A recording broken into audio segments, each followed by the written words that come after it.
So friends, अभी हम अपनी थिंक एंड ग्रो रिच की बुक रीडिंग को कंटिन्यू करने जा रहे हैं, जिसका ऑलमोस्ट इसके अंदर 15 चैप्टर दिए हुए हैं। यस, एक से लेकर 15 चैप्टर के अंदर लगातार अलग अलग चीजें बताई गई है। अगर आप भी अपने जीवन के अंदर अमीर बनना चाहते हैं, अगर आप भी अपने जीवन में ग्रो करना चाहते हैं, इसको दोस्तों धनवान बनने की दूसरी श्रीमद् भगवत गीता कही गई है। यस, पहली है secret of the Millionaire mind और सेकंड है थिंक एंड ग्रो रिच। और इसके पहले चैप्टर यानी कि प्रीचियस सोच की शक्ति से आज हम कंटिन्यू करते हैं और देखें किस तरह से आपके जीवन के अंदर बदलाव आता है जब आप इस बुक को पढ़ते हैं, प्रैक्टिकल अपनी लाइफ में इंप्लीमेंट करते हैं। और बुक रीडिंग का किस तरह से आप कर सकते हैं, कौन से आपको फॉर्मेट में पढ़ना चाहिए, कौन किस तरह की आपकी बॉडी लैंग्वेज होगी, क्या आपका बॉडी पोस्चर होगा और क्या आपका वॉइस टोनलिटी होगा, उसके लिए मैं आपको अलग से इनसाइट देने वाला हूँ। ये वह आदमी जिसने अपना रास्ता थॉमस ए एडिसन के साथ साझेदारी में सोचा। तो इसके बारे में बताया गया है, ध्यान से सुनिए। इसके लेखक है मैं कहूंगा कि Napoleon Hill. Yes, Napoleon Hill इसके राइटर है। और आज फर्स्ट चैप्टर परिचय सोच की शक्ति के बारे में इस पूरे चैप्टर में डिटेल में बताया गया है। वास्तव में विचार वस्तुएं हैं, है ना। वास्तव में जो विचार है वो एक थिंग्स है, चीजों की तरह है। आप सोचेंगे वो हमें दिखाई तो नहीं देती हमें विचार, आपने क्या कहा, आज ये इसे समझते हैं।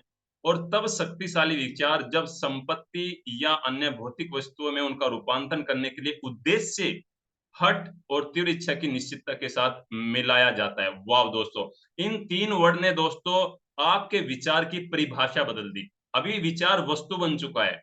विचार जब तक विचार में तीन चीज नहीं है, आपका कोई उद्देश्य नहीं है, एम नहीं है, ऑब्जेक्ट नहीं है, विजन नहीं है, मिशन नहीं है, जब तक आपके अंदर एक हट नहीं है, जिद नहीं है, स्टेपन आपके अंदर नहीं है, एक पैशन आपके अंदर नहीं है, जब तक एक तीव्र इच्छा, जब तक आपका पैशन, आपकी बर्निंग डिजायर नहीं है, तब तक आपका विचार विचार ही रहेगा।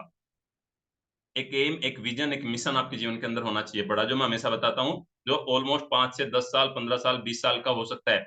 जिद होनी चाहिए आपके अंदर। यस, मुझे करना है तो करना है, चाहे कुछ भी हो जाए, दिन हो या रात हो, सुबह हो या शाम हो, मुझे करना है तो करना ही है। इच्छा, बर्निंग डिजायर, कुछ लोग चाहते हैं, यस ओके हम करके देखते हैं। यस, वांट, हर कोई चाहता है, लेकिन कमिटेड होना पड़ता है। आपके आपके अंदर वो फायर होनी चाहिए, वो बर्निंग डिजायर होनी चाहिए। एक एग्जांपल मैं आपको यहाँ पर देता हूँ, जैसे मैं हमेशा दशरथ मांझी जी का एग्जांपल देता हूँ। ऑलमोस्ट मैं उसको अपने गोल राइटिंग में लिखता हूँ। मेरा जो अगला गोल है, जैसे अभी मेरा विपासना का गोल है, ये मेरा पूरा हो गया है। ऑलमोस्ट मैं परसों चला जाऊंगा 10 दिन के लिए। इसके बाद मेरा जो अगला गोल है, ऑलमोस्ट वो है मेरा जो बिहार के अंदर मांझी पाथ है, उस पर मुझे जाना है। क्योंकि मैं उन पहाड़ियों में जहां पर दशरथ मांझी जी ने अपने हथौड़े को चलाया था, वो वाइब्रेशन आज भी उस जगह पर मौजूद है। उन पत्थरों को मैं टच करके देखना चाहता हूँ, उस व्यक्ति के अंदर कितनी जिद रही होगी, क्या पागलपन, क्या जुनून, क्या बर्निंग डिजायर उसके अंदर रही होगी दोस्तों। वाह, जब भी दोस्तों मैं सोचता हूँ, मेरे गूज बम्प हो जाते हैं। अभी मेरे रोंगटे खड़े हो गए, जैसे मैंने दशरथ मांझी जी का नाम लिया। मतलब क्या पागलपन उस व्यक्ति के अंदर होगा दोस्तों, एक बार सोच के देखिए, आप एज्यूम कीजिए, सुपोज कीजिए एक बार। 26 साल का लड़का, जिसके 2 बच्चे थे और तीसरे डिलीवरी में उसकी वाइफ एक्सपायर हो गई, वो तो कहता है कि मैं इस पहाड़ को तोड़ दूंगा। जिसने मेरी बीवी को समय से अस्पताल नहीं पहुँचने दिया, जिसने मेरे बच्चे को इस जीवन में, इस दुनिया में नहीं आने दिया। काट काट डालूँगा इस पत्थर को, फाड़ डालूँगा, चीर डालूँगा, है ना? एक फ़िल्म का डायलॉग भी है वो। तो वो जिद, वो पागल, वो बर्निंग डिज़ायर जब तक आपके अंदर नहीं होगी, तब तक आपके विचार विचार ही रहेंगे, वो वस्तुएँ नहीं बन पाएगी, वो आपको अपने जीवन में आगे बढ़ने नहीं देने वाली। दोस्तों, बहुत औसम ये बुक रहने वाली है और बहुत ही अलग ग्रेट वे में मैं इसको रीड करके, एक्सप्लेन करके आपको बताने वाला हूँ। सो फोकस पूरी तरह से, आपके हाथ के अंदर पेन रहेगा, एक-एक की पॉइंट्स को आप राइट डाउन करेंगे, एक-एक एग्ज़ाम्पल को राइट डाउन करेंगे, उसको एनालाइसिस करेंगे और अपने जीवन में इम्प्लीमेंट करेंगे। कितने लोग इम्प्लीमेंट करने के लिए तैयार है? टाइप इन द कमेंट में करके बताएँगे मी। और बताएँगे कौन-सा आपका एक उद्देश्य, आपका एक जिद और एक आपका कौन-सा बर्निंग डिज़ायर होगा। 3 चीज़ें, आपका कौन-सा एक उद्देश्य होगा, एक ऑब्जेक्ट होगा जो मैंने अभी बताया, कौन-सा एक आपका बर्निंग डिज़ायर होगा और कौन-सा एक आपकी जिद होगी। यस, कौन-सी एक आपकी जिद होगी। यस, ग्रेट, कमेंट करके बताएँगे सभी। नेक्स्ट, 30 साल से थोड़ा अधिक वर्ष पहले, वो क्या कहते हैं राइटर कि जब इस बुक को लिखा उससे 30 वर्ष पहले एडविन सी बर्न्स ने खोजा कि यह कितना सच है कि आदमी सचमुच सोचता है ना? उसने क्या खोजा कि क्या आदमी, इंसान वास्तव में सोचता है और अमीर बन जाता है, यानी सोचकर क्या अमीर बन जाता है? लेट्स से देखते हैं। उनकी खोज एक ही बार में नहीं आई थी। उनकी जो इन्वेंशन था, जो उन्होंने उस खोज को आविष्कार किया था, एक बार में नहीं आई थी। यह महान एडिसन का व्यापार सहयोगी बनने की एक तीव्र इच्छा के साथ धीरे-धीरे आई थी। क्या आई थी? ध्यान से समझिए दोस्तों इस लाइन को, बहुत इंपोर्टेंट लाइन है। जो एडविन सी बर्न्स खोज रहे थे क्या सोचकर अमीर बना जाता है, उनकी एक तीव्र इच्छा कहाँ से आई थी? उनकी एक तीव्र इच्छा थी कि मैं थॉमस एल्वा एडिसन के साथ में कनेक्ट होना चाहता हूँ। जैसे आप बहुत से लोगों की इच्छा होती है कि चलो हम भी टेनिस गुरुकुल का प्लेटफ़ॉर्म बनते हैं, हम भी एक ट्रेनर कोच बनते हैं, हम भी एक मोटिवेशनल स्पीकर बनते हैं, हम भी एक अपने सपनों को गोल्स को पूरा करते हैं। लेकिन उसके पीछे बर्निंग डिज़ायर नहीं है, उसके पीछे कोई बड़ा रीज़न नहीं है। बर्न्स की इच्छा की मुख्य विशेषताओं में से यह एक है कि वह निश्चित थी। क्या थी वो? निश्चित थी, कुछ भी हो जाए, मुझे थॉमस एल्वा एडिसन के साथ में, उसकी कम्युनिटी में, उसके साथ में काम करना है। वह एडिसन के साथ काम करना चाहता था, उसके लिए नहीं, ध्यान से विचारपूर्वक विवरण देखें, ध्यान से सुने, पूरा फ़ोकस करें इधर, कि किस प्रकार उसने अपनी इच्छा को वास्तविकता में रूपांतरित किया। चाहते तो सब है, लेकिन उसने अपनी इच्छा को वास्तविकता रियलिटी में कैसे उसने रूपांतरित किया, तब आप अमीरी तक ले जाने वाले 13 सिद्धांतों को बेहतर तरीके से समझ पाएँगे। अगर आप ओपन माइंड के साथ बैठते हैं, तब आप उन 13 प्रिंसिपल को समझ पाएँगे। सब समझ पाएँगे? नो, बट हाँ, कुछ लोग समझ पाएँगे, बिकॉज़ जो ओपन माइंड के साथ यहाँ पर बैठे हैं। जब पहली बार उनके मन में यह इच्छा विचार का आवेश कौंधा, तो वह इस पर कार्यवाही करने की स्थिति में नहीं थे। जब दोस्तों पहली बार कोई विचार आता है, तो हम इस स्थिति में नहीं होते हैं उसको करने की। लेकिन उसके बाद क्या होता है, उसके रास्ते में 2 मुश्किलें खड़ी थी। चैलेंजेस उसके जीवन में भी थे। चैलेंजेस दशरथ मांझी के भी जीवन में थे। उसके पीछे उसके 2 बच्चे थे। माँ उसको छोड़कर चली गई उन बच्चों को और पिता पहाड़ तोड़ने चला गया और एक तरह से वो अनाथ ही हो गए थे। उनके दादाजी ने उनको पाला, है ना? उसके रास्ते में 2 बड़ी मुश्किलें खड़ी थी। एक, वह श्रीमान एडिसन को जानता ही नहीं था, सिर्फ़ उसके बारे में सुना था। वाव दोस्तों! ऑसम! मतलब जिस व्यक्ति के बारे में उसने ज़्यादा उसको जानता नहीं हो, उसे पहचान ना हो, सिर्फ़ सुना था उसके बारे में और उसके पास ऑरेंज न्यू जर्सी जाने के लिए अपने रेल किराए के भुगतान के लिए भी पर्याप्त पैसे नहीं थे। उसके पास उस व्यक्ति तक पहुँचने के भी, उसके घर तक जाने के या उसकी लैबोरेटरी तक जाने के भी उसके पास किराए के पैसे नहीं थे। ये परेशानियाँ अधिकतर आदमियों की अपनी इच्छा पूरी करने के लिए किसी भी प्रयास को हतोत्साहित करने के लिए काफ़ी थी। कितने लोगों को लगता है कि मेरे पास पैसे नहीं है? जैसे मैं आपको एक एग्ज़ाम्पल देता हूँ। अभी हमारा अगले मंथ में हमारा ऑलमोस्ट फॉर्मेट तैयार हो चुका है। मेरा कल ही डिस्कस हुआ है आकाश सर के साथ में कि हम ज़्यादा लोगों को नहीं लेंगे, सिर्फ़ 5 लोगों को लेंगे बिज़नेस कोचिंग में, क्योंकि हम अच्छे से उनको आगे कंटिन्यू नहीं कर पाएँगे। क्योंकि अभी टीम का कई चीज़ें हैं जो हमें डेवलप करनी है।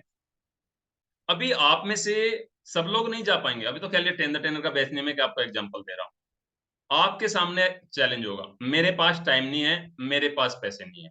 मेरे पास टाइम नहीं है, मेरे पास पैसे नहीं है। 2 चैलेंज आपके सामने आएँगे। चैलेंज नहीं है दोस्तों ये हमारे सबकॉन्शियस माइंड के बहाने हैं। आप खुद देखिए कि आपके घर के अंदर आपके पास कितनी सारी चीज़ें मौजूद है। लेकिन अगर आपके सामने कोई ऐसी इमरजेंसी खड़ी हो जाए, तो आप हर चीज़ को देने के लिए, सब कुछ करने के लिए तैयार हैं। बट वो प्रायोरिटी हो जाती है हमारी, बट ये शायद प्रायोरिटी नहीं होती है। जैसे मैं आपको बताता हूँ, हमारा ऑलमोस्ट 57 लोगों का बैच था। उसमें से 10 लोग ही बिज़नेस कोचिंग में गए और सबको पहले ही बता दिया था कि 20% लोग आगे जाएँगे। जो हमारा शुरुआत का होता है उसमें 10% बाकी में 20% आगे जाएँगे, राइट? तो आपको भी हतोत्साहित करने के लिए आपके 2 रीज़न काफ़ी है। लेकिन उसकी इच्छा साधारण नहीं थी। अब दोस्तों ध्यान से समझिए, उसकी जो बर्निंग डिज़ायर थी वो एक नॉर्मल नहीं थी जैसे आम तौर पर सभी की होती है, लगभग 95-97% लोगों की होती है। वह अपनी इच्छा के लिए एक रास्ता खोजने के लिए इतना दृढ़ था, इतना मतलब जिद्दी था, इतना पागलपन था कि पराजित होने के बजाय उसने अपने अंध सामान से यात्रा करने का फैसला किया। अंध सामान का मतलब होता है कि जो भी उसके पास अवेलेबल है, जहाँ स पर वो है, वहीं से उसने शुरुआत करने का फैसला किया। आप जहाँ पर भी हो दोस्तों अपने जीवन में, अब जो करना चाहते हैं, उसको शुरू कर दीजिए बस। जैसे मैं आपको एक एग्ज़ाम्पल हमेशा निधि मैम का देता हूँ। इन्होंने 3 साल पहले जो इनको आता था, वहीं से इन्होंने दूसरों को बताना शुरू कर दिया। लोगों के साथ में उनके साथ डिस्कशन शुरू कर दिया, उनके जीवन के अंदर बदलाव आने लगे, राइट? फ्री में शुरुआत में वैल्यू दिया, ऑल द थिंग्स किया। क्यों? क्योंकि एक जिद थी करने की और अभी जिद भी पकड़े बैठे हैं ये कि नहीं मुझे आगे जाना है, मुझे हज़ारों लाखों लोगों तक पहुँचना है। मुझे सिर्फ़ 100, 200, 500 तक नहीं सीमित रहना है। तो ये एक जिद्दी है ये, एक पागलपन इसको जुनून बोलते हैं, इसको पैशन बोलते हैं, राइट? तो यहाँ पर वो बता रहा है कि वो इतना दृढ़ था कि वो पराजित होने के लिए तैयार नहीं था और जैसा जहाँ पर भी आप हो वहीं से उन्होंने शुरू कर दिया। इसका मतलब है कि वह पूर्व ऑरेंज एक मालगाड़ी पर सवार होकर गया। यानी कि वो जो रेलगाड़ी जनरल होती है, उसपे नहीं गया, वो मालगाड़ी पे सवार होके गया, जिसमें माल ढोया जाता है, राइट? उसने खुद को श्रीमान एडिसन की प्रयोगशाला में प्रस्तुत किया और घोषणा की कि वह आविष्कारक के साथ व्यापार करने के लिए आया है।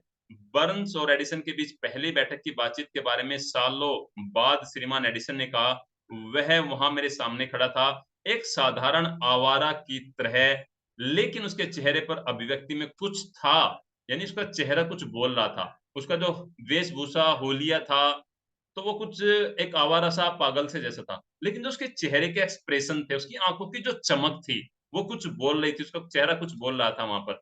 जिसने यह धारणा प्रस्तुत की कि वह उस चीज़ को पाने के लिए दृढ़ है, जिसे पाने के लिए वह आया था। मैंने लोगों के साथ सालों के अनुभव में सीखा था कि जब एक आदमी वास्तव में इतनी गहराई से एक चीज़ को पाने की इच्छा करता है, वह इसे पाने के लिए अपने पूरे भविष्य को चक्के के घुमाव के दाँव पर लगाने को तैयार हो जाता है, तो उसकी जीत सुनिश्चित होती ही है।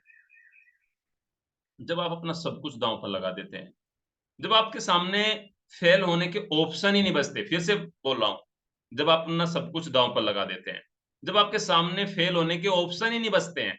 सब कहते हैं ना कि आपके सामने फेल होने के सिवाय कोई रास्ता नहीं बचा। मैं कह रहा हूँ कि उस फेल्योर के बजाय आपके पास में सारे रास्ते हो जाते हैं। आपके सामने आ जाती हैं अपॉर्च्युनिटीज़। और एक ग्रेट एग्ज़ाम्पल दोस्तों मैं आपको देने वाला हूँ, लेकिन अभी समय नहीं है, मे बी शायद मैं कल आपके साथ में कंटिन्यू करूँगा उसके बाद में। मैंने उसे वह अवसर दे दिया, जो उसने माँगा, क्योंकि मैंने देखा कि उसने तब तक कार्रवाई करने का मन बना लिया था, जब तक कि सफलता नहीं मिलती। बाद में साबित होगा कि उसने कोई गलती नहीं की गई थी। यानी कि यहाँ पर दोस्तों फिर से मैं रिपीट करता हूँ, जो श्रीमान एडिसन ने क्या कहा था, वो व्यक्ति मेरे सामने खड़ा था, है ना? मेरे सामने खड़ा था, चेहरा बिल्कुल ऐसा था, वेशभूषा ऐसी थी, क्योंकि मालगाड़ी पे सफ़र करके गया था, है ना? लेकिन उसके चेहरे के अंदर कुछ एक्सप्रेशन थे, उसकी आँखों के अंदर कुछ चमक थी। तो उसने मन बनाया चलो ठीक है, इसको एक मौका दे के देखते हैं, है ना? चलो एक चांस देते हैं। और फिर क्या कहते हैं बाद में एडिसन कि मैंने वो कोई अपने जीवन में गलती नहीं की कि मैंने उस व्यक्ति को एक कोई मौका दिया था। तो इसको ध्यान से समझें। इस अवसर पर जो कुछ भी युवा बर्न्स ने श्रीमान एडिसन से कहा वह उससे कहीं कम महत्वपूर्ण था, जो उसने सोचा था। एडिसन ने खुद ऐसा कहा था, यह उस युवा का रंग-रूप नहीं हो सकता, जिसने उस एडिसन के कार्यालय में अपनी शुरुआत दी, क्योंकि वह तो निश्चित रूप से उसके खिलाफ थी। ध्यान से समझिए दोस्तों, जो उसकी वेशभूषा, जो उसका हाल-चाल, जो उसकी बॉडी लैंग्वेज कह रही थी, वो बिल्कुल भी ऐसी नहीं थी। खुद उसने कहा, जो उसने सोचा था। क्योंकि वह तो निश्चित रूप से उसके खिलाफ थी, उसके अगेंस्ट थी। क्योंकि ऑलमोस्ट पता नहीं कितने दिनों के बाद मालगाड़ी धीरे-धीरे चलती है, ऊपर हवा, आंधी, तूफान, बरसात, ओपन में वो गया था मालगाड़ी के ऊपर बैठकर। यह तो उसकी सोच थी जिसमें भरोसा हुआ यदि इस बयान को महत्व इस पढ़ने वाले हर व्यक्ति तब पहुँच पाता तो इस किताब के शेष भागों की कोई ज़रूरत ही नहीं होती। राइटर क्या कह रहे हैं कि अगर लोग सिर्फ़ इसी स्टेटमेंट को, इसी बयान के इम्पोर्टेंस को, महत्व को समझ ले कि जो आदमी चाहता है, अगर उसके अंदर पागलपन हो, उसके अंदर एक जुनून हो, उसके अंदर एक हट हो, उसके अंदर एक ऑब्जेक्ट, एक आपका कोई उद्देश्य हो, विज़न हो, मिशन हो, तो आपको इस बुक को पढ़ने की ज़रूरत ही नहीं है अभी। सिर्फ़ इतने से ही आपका काम हो गया। बस इसको लाइफ़ में इम्प्लीमेंट कर देना और गलती क्या करते हैं इंसान? इम्प्लीमेंट ही नहीं कर पाते हैं। सोचते तो सभी है, चाहते सभी है, लेकिन कर कुछ ही पाते हैं। उसका रीज़न है, आपके पास में 3 रीज़न नहीं होते, जो मैंने आपके साथ में डिटेल में एक्सप्लेन किया। बर्न्स को अपने पहले साक्षात्कार में एडिसन की साझेदारी नहीं मिली थी। उसे एक बहुत सी मामूली मज़दूरी पर एडिसन के कार्यालयों में काम करने का अवसर मिला। उसने क्या कहा? उसे एडिसन के साथ में ऐसा नहीं है एकदम से बड़ी ज़िम्मेदारी मिल गई हो। ध्यान से समझिए, उसे एक मामूली सा मज़दूर के रूप में उसके कार्यालयों में, उसकी लैबोरेटरी में सिर्फ़ सफाई का काम करने का अवसर मिला। ऐसा काम जो कि एडिसन के लिए महत्वहीन था, लेकिन बर्न्स के लिए सबसे अधिक महत्वपूर्ण था क्योंकि इसने उसे अपना व्यापारिक माल प्रदर्शित करने का अवसर दिया था। क्या कहते हैं दोस्तों ये जो काम था, एडिसन के लिए कोई उसका इम्पोर्टेंस नहीं था, है ना? कोई इम्पोर्टेंस नहीं था जैसे हमारे घर के अंदर कोई काम करने वाले हमारे हेल्पर्स आते हैं तो कोई ज़्यादा हमारा उसमें इंटरेस्ट नहीं होता है, कोई हमारा उससे कोई ज़्यादा मतलब नहीं होता है। क्योंकि हम कुछ और कर रहे होते हैं। लेकिन जो बर्न्स वहाँ पे आया था, उसके लिए तो मानो चमत्कार हो गया था। उसको एडिसन के साथ काम करने का मौका मिल गया था। काम करने का मतलब है, वो उससे डेली मिलता था, उसे देखता था। नो डाउट उससे उसमें डिस्कस नहीं हो पाता था, दैट इज़ डिफरेंट पार्ट। अभी आगे हम समझेंगे इसको। उसने क्या किया, जहाँ उसका भावी साझेदार उसे देख सकता था, उसके तो मन में एक ही विचार चल रहा था, यस मैं इस थॉमस एल्वा एडिसन के साथ में अपने बिज़नेस को फ्यूचर में शुरू करने जा रहा हूँ। वो तो उस फ्यूचर को, उस दिन को देख रहा था। वो तो उसकी कल्पना हर समय कर रहा होता था कि जब मैं थॉमस एल्वा एडिसन के साथ में अपने बिजनेस को साथ में साझेदार इसको मैं बना रहा हूं। महीनों गुजर गए, ध्यान से समझिए, महीनों चले गए। स्पष्ट रूप से उस प्रतिष्ठित लक्ष्य को जो बर्न्स ने निश्चित प्रमुख उद्देश्य के रूप में अपने दिमाग में स्थापित किया हुआ था, उसे लाने के लिए कुछ भी नहीं हुआ। लेकिन कई महीने गुजर गए दोस्तों, कुछ नहीं हुआ। लेकिन बर्न्स के मन में कुछ चीज चल रही थी। उसके मन में कुछ महत्वपूर्ण घटित हो रहा था। एडिसन का व्यापार सहयोगी बनने की अपनी इच्छा को वह लगातार तेज कर रहा था। लगातार खुद को और भी ज्यादा वह बार-बार सोच रहा था, यस मैं थॉमस एल्वा एडिसन के साथ में बिज़नेस को कर रहा हूँ। वह मेरा बिज़नेस पार्टनर बन गया है। मनोवैज्ञानिकों ने ठीक कहा है, जब कोई व्यक्ति किसी एक बात के लिए सचमुच तैयार होता है, तो यह उसकी बाह्य आकृति में झलकने लगता है। बर्न्स एडिसन के साथ एक व्यापार साझेदारी के लिए तैयार था। इसके अलावा तब तक तैयार रहने पर डर था जब तक कि उसे प्राप्त न कर ले जिसे वह खोज रहा था। यानी वो दोस्तों पूरा 100% वहाँ पर कमिटेड था। उसके अंदर एक दृढ़ निश्चय उसके अंदर था कि जब तक थॉमस एल्वा एडिसन उसके बिज़नेस का पार्टनर नहीं बन जाएगा, तब तक वो इस विचार को नहीं छोड़ेगा। आपको मैं एक एग्ज़ाम्पल देता हूँ। जैसे आप भी अपने जीवन में जो अपने गोल बनाते हैं, टारगेट बनाते हैं, अपने ड्रीम्स होते हैं, एक बड़े गोल को आप पकड़ लीजिए। छोटे-छोटे गोल रहेंगे, सारी ऑल द थिंग्स रहेगी, हमारी गोल सेटिंग अचीविंग की वर्कशॉप रहेगी, बहुत ही जल्दी कोशिश करेंगे हम मई या जून में उसको लॉन्च करने का। देन मैं आपको बताऊँगा किस तरह के लक्ष्य, किस तरह से आप उनको बना सकते हैं, कौन से वे रीज़न हैं, क्यों आप कर नहीं पाते हैं और किस तरह से आप उनको कर पाएँगे। देखिए जब दोस्तों जीवन के हर एक फील्ड में, जैसे मैंने आपके साथ में 7 aspects of the rich and successful people किया है। आपको जीवन के हर एक एस्पेक्ट्स में, हर एक क्षेत्र में, हर जगह अपने लक्ष्य को बनाना है और एक-एक करके पूरे करते जाना है। लेकिन एक बड़ा लक्ष्य आपका होना चाहिए, तो सारी चीज़ें हम डिस्कस करेंगे। तो उसने क्या किया कि वह दृढ़ था, वो डिटरमाइंड था, कमिटेड था बर्न्स पूरी तरह से। उसने अपने आप से यह नहीं कहा था, क्या फ़ायदा है? मैं अपना मन बदल लूँगा और एक सेल्समैन की नौकरी पाने का प्रयास करूँगा। उसने क्या कहा था? उसने अपने मन को एक ही चीज़ कही थी, नो, सिर्फ वन थिंग। एक बुक भी है दोस्तों वन थिंग, बहुत इम्पोर्टेंट बुक है वन थिंग। वो बाद में बताऊँगा उसके बारे में हम, बहुत ही अच्छी बुक है। आपका सिर्फ फ़ोकस एक जगह पर होना चाहिए, सिर्फ सिंगल फ़ोकस और कंटीन्यूअसली आपको 90 डेज़ फ़ॉलो करना है एक्टिविटी को। अब मैं अपने ऊपर सबसे ज़्यादा काम करता हूँ। मेरे जीवन के अंदर 24 घंटे नहीं है। नो, मेरे जीवन के अंदर भी मैंने ये रूल बनाया है 22 घंटे हैं और ये मुझे इंस्पिरेशन मिली सोनू सूद से। सोनू सूद जी एक प्रोग्राम में आए हुए थे, वहाँ उन्होंने कहा कि मेरे जीवन के अंदर 24 घंटे है ही नहीं। वो कहते हैं मेरे जीवन में 22 ही घंटे होते हैं, 2 घंटे मेरी फिजिकल फिटनेस के लिए होते हैं। तो उन 2 घंटों में दोस्तों मैंने अपने ऊपर काम करना है मुझे। कुछ भी हो जाए, मैं कहीं पर भी रहूँ, कुछ किसी भी हालात में रहूँ। मुझे वो 2 घंटे अपने ऊपर काम करना है। हाँ, वो एक अलग बात है भई, कहीं अगर हम गए हुए हैं, रिलेटिव के यहाँ गए हुए हैं या फिर कोई ऐसा फंक्शन है, दैट डिफरेंट थिंग। बट उसमें भी कोशिश रहेगी कि मैं वहाँ पर भी अपने ऊपर काम करूँ। अगर मुझे वहाँ पर भी 15 मिनट मिलती है, उस 15 मिनट के ऊपर ही मैं अपने ऊपर काम करूँगा। ये जब कमिटेड आप खुद के साथ होते हैं, खुद को कमिटेड करते हैं, कमिटमेंट आपका खुद के साथ होता है, तब आप बड़ी जल्दी से ग्रो करते हैं। बल्कि उसने ये कहा था, मैं यहाँ एडिसन के साथ व्यापार करने आया था और यदि इसमें मेरा शेष जीवन भी लगता है, तो मैं इसे अंत तक पूरा करूँगा। वाओ दोस्तों! मतलब क्या बोला है यहाँ पे राइटर ने। बंस क्या कह रहा है कि अगर इसमें मेरा पूरा जीवन भी चला गया ना और मुझे जीवन के आखिरी पलों में भी एडिसन के साथ में बिज़नेस पार्टनर का मौका मिला, तो मैं तैयार हूँ। वाओ! कितने लोग दोस्तों तैयार हैं कि अगर उन्हें जीवन में सफल होने का, दूसरे लोगों की जीवन में मदद करने का, इंस्पायर करने का मौका अगर आज नहीं मिला, कल नहीं मिला, कई सालों बाद भी मिला, फिर भी हम कंटिन्यू करने के लिए तैयार हैं। कमेंट करके बताएँगे, yes I am super ready. I am super ready. तो मैं इसे जीवन की आखिरी साँस तक पूरा करूँगा। उसका यही मतलब था, लोगों के पास कहने के लिए कितनी अलग कहानी रहती है, अगर वे एक निश्चित उद्देश्य अपनाते और उस उद्देश्य के साथ तब तक खड़े रहते, जब तक उनके सब कुछ पाने वाला जुनूनी बनने का समय होता है। यानी कि सब कोई दोस्तों अपने उद्देश्य को अपनाने के लिए जब तक खड़े रहते हैं, जब तक कि उनको कुछ पाने जुनूनी बनने का समय होता है। तो आपके जीवन के अंदर ये चीज़ें होनी चाहिए, डिपेंड करता है आपके ऊपर। शायद युवा वंश को तब यह पता नहीं था, लेकिन उसने दृढ़ संकल्प एक ही इच्छा के लिए खड़े रहने की अपनी हट, सभी बाधाओं को कुचल डालने और उसे वह अवसर देने जिसकी वह खोज कर रहा था, उसकी ओर नियत किया हुआ था। उसका दोस्तों एक ही सिंगल फ़ोकस था, एक ही जिद थी, एक ही पागलपन था, एक ही पैशन था, एक ही गोल था, एक ही कमिटमेंट था, एक ही डेडिकेशन था, एक ही विज़न था, एक ही मिशन था। मुझे थॉमस एल्वा एडिसन का बिज़नेस पार्टनर बनना है, मतलब बनना है, मतलब बनना है एंड जस्ट नथिंग, उसके अलावा कुछ नहीं मुझे चाहिए। तो ये इस तरह से इसमें हुआ, बाकी का हम नेक्स्ट में कवर करेंगे। होप सो दोस्तों आपने बहुत अच्छे से इसको समझा होगा। और मैं हमेशा बोलता हूँ एक चीज का ध्यान रखिए, जितना आप सुनते हैं, नॉलेज लेते हैं, चाहे आप मॉर्निंग रिचुअल से ले, नाइट रिचुअल से ले, कोई वीडियो देखे, गेम देखे, या व्हाटएवर कोई प्रोग्राम, ट्रेनिंग कोर्स आप अटेंड करें, उसको अपनी लाइफ में इंप्लीमेंट करें। जब तक इंप्लीमेंट नहीं करते, मैं हमेशा बोलता हूँ, your entire knowledge just like a garbage without any kind of implementation. किसी भी प्रकार का जब तक आप इंप्लीमेंट नहीं करते, आपकी entire knowledge just like a garbage होती है। तो उसको जीवन में दोस्तों हमेशा इंप्लीमेंट करें और उसको आप अपने जीवन में एन्जॉय करें, राइट?